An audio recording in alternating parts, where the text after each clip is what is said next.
ආයුබෝවන් මගේ ආදරණීය දුවලා පුතාලා හැමදෙනෙකුටම. ඉතින් දුවේ පුතේ කොහොමද ඔයාලට? ඔන්න ඉතින් ටීචර් ආවා වෙනද වගේම අදත් ඔයාලට තවත් ලස්සන අකුරක් කියලා දෙන්න. ඔන්න මම අකුරක් පෙන්නන්න කලින් මම ඔයාලට ලස්සන රූප ටිකක් පෙන්නනවා. ඔන්න ඒ රූප වලින් හොයාගන්න පුළුවන් අද අපි ඉගෙන ගන්නේ මොන අකුරද කියලා. මල මල මේ තියෙන්නේ මකනය මකනය මේ ඉන්නේ පුතේ මයිනා මයිනා මේ ඉන්නේ මහත මේ ඉන්නේ එක්කෙනා මහතයි මේ ඉන්නේ පුතේ මකුලුවා මකුලුවා මල්ලී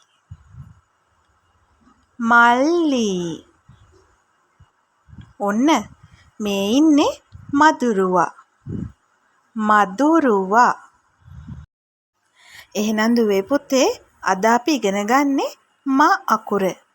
අපි එහෙනම් බලමු මේ මා අකුර කොහොමද පස්රෝලේ හරියටම ලියන්නේ කියලා.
එහෙනම් අපි අද ඉගෙන ගත්තේ මා අකුර.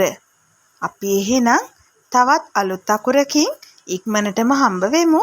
ආයුබෝවන්.